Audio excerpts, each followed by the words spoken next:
का उद्घाटन हो जाए और दुनिया के बाकी मुस्लिम देशों की तरफ से इसके ऊपर कोई टिप्पणी या फिर कमेंट नहीं आए, ऐसा कैसे हो सकता था। चाइना की कम्युनिस्ट सरकार कल को चाइना में सभी मस्जिदों को बंद भी करवा दे, लेकिन ये सब उसके ऊपर कोई टिप्पणी नहीं करेंगे। मगर भारत में पत्ता भी हिलता है तो इनको प्रॉब्लम हो जाती है। हमेशा की तरह इस बार भी ऑर्गेनाइजेशन ऑफ इस्लामिक कोऑपरेशन नाम के 57 देशों के मुस्लिम संगठन ने राम मंदिर के मसले में टांग अड़ाई है। ऑर्गेनाइजेशन ऑफ इस्लामिक कोऑपरेशन में दुनिया के 57 मुस्लिम देश सदस्य हैं और कहने को तो ये सभी देश इस्लाम को प्रमोट करने और इस्लामिक देशों के राइट्स और इंटरेस्ट को प्रोटेक्ट करने के लिए ये संगठन खड़ा किया है। लेकिन मसला ये है कि इनको बस भारत ही दिखाई देता है, चाइना नहीं। रेफरेंस के लिए आपकी स्क्रीन के ऊपर आर्टिकल का स्क्रीनशॉट भी है। दरअसल भारत के भव्य राम मंदिर उद्घाटन का विरोध करते हुए ओआईसी के जनरल सेक्रेटरीट ने एक स्टेटमेंट जारी की है।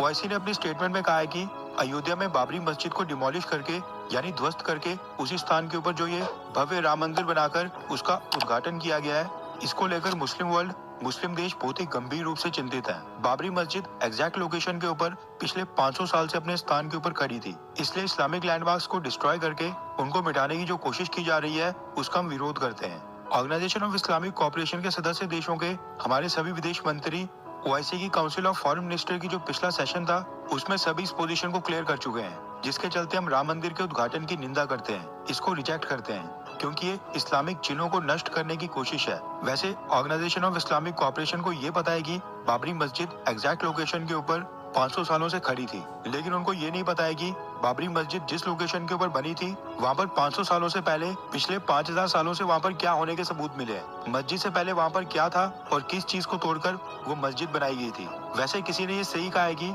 ये सारे दोगले मुस्लिम देश चाइना के हाथों ही सुधरते हैं। भारत जितना चुप बैठता है ये हमारे सर के ऊपर उतना ही उछलते हैं। पाकिस्तान की सरकार ने तो खैर राम मंदिर के विरोध में एक स्टेटमेंट भी जारी की है, लेकिन ये आपको जानकर हैरानी होगी कि हमारे कश्मीर मसले और मुस्लिम माइनॉरिटीज के मसले में टांग अड़ाने वाले देश टर्की की तरफ से राम मंदिर के ऊपर अभी तक कोई भी स्टेटमेंट नहीं आई है, जो कि बहुत ही हैरानी वाली बात है।